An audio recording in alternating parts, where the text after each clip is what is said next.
Good afternoon. Welcome to this IEMD. I'm Liam Oliffe, Democratic Services Officer. Making the decision today will be Imogen Shepherd-Debay, Executive Member for Finance and Governance, and I'll pass over to Andrew Moulton, Service Director for Governance, to introduce the report. Okay, thank you, Liam. So just very briefly, in terms of introducing the report, so this is a government consultation entitled Strengthening the Standards and Conduct Framework for Local Authorities in England. And I'd just like to read you the government's introduction, just very briefly. It says that this consultation seeks views on introducing a mandatory minimum code of conduct for local authorities in England and measures to strengthen the standards and conduct regime in England to ensure consistency of approach amongst councils investigating serious breaches of their member codes of conduct, including the introduction of the power of suspension.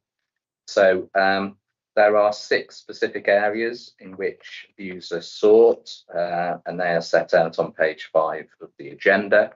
As part of the process of compiling the suggested response today, there has been consultation with both the Conservative and Labour group leaders, whose views are included in the reports at pages 8 and 9.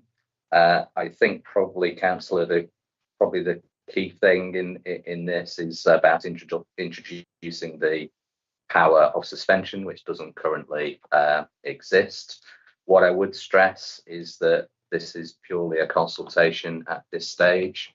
So the council will submit its response by the deadline of the 26th of February, and then we will wait to see what government comes back with in terms of changing legislation and any other responses that they make following the completion of that consultation. That's it in terms of my introduction. Happy to take any questions that you've got there. Oh, that's fine, thank you.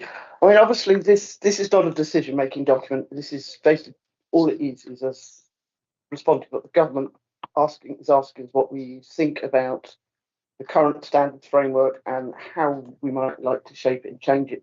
As you said, the most important thing is the ability to suspend councillors, which we can't currently do, but only obviously if it was a very serious, accusation that would that happen.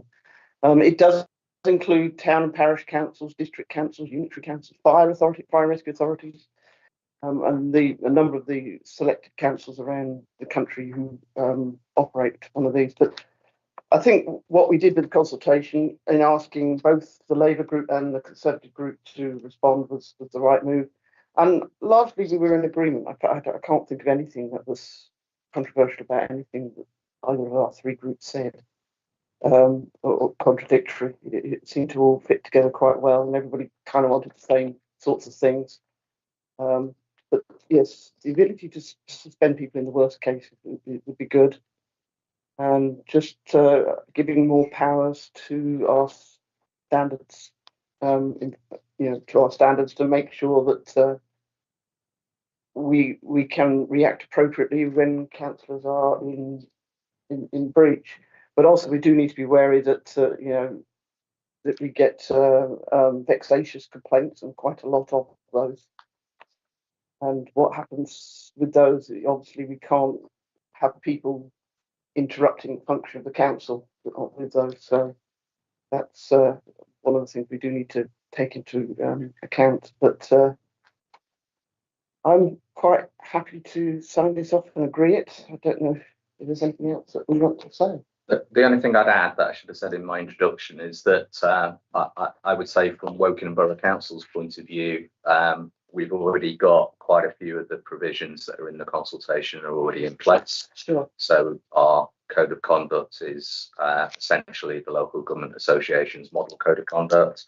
We have a dedicated standards committee. So those are 2 specific areas on which the government's consulting on, which Wokingham has had in place for many years already. So I think it's just about those other areas, particularly around suspension and how that might be dealt with, that is new. I gather that not all councils are the same. No, they take a different approach to. Is it? It isn't in the case of town and parish councils, the councillors in breach. It's our standards panel, standards committee that deal with it. Isn't it? So it is the standard process. Wokingham is known as the sort of primary authority in that sense, so it would be responsible, myself as monitoring officer, responsible for dealing with complaints against town and parish councillors as So well. you don't deal with the fire authority? Right, okay. Okay, No problem. Let's everyone sign happy this to off, I sign think. the sheet? Yeah. Okay.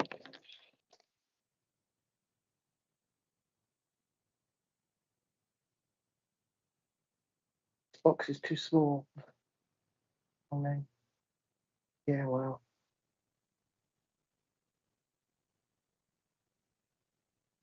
I'll send it to Andrew. You've got your own pen.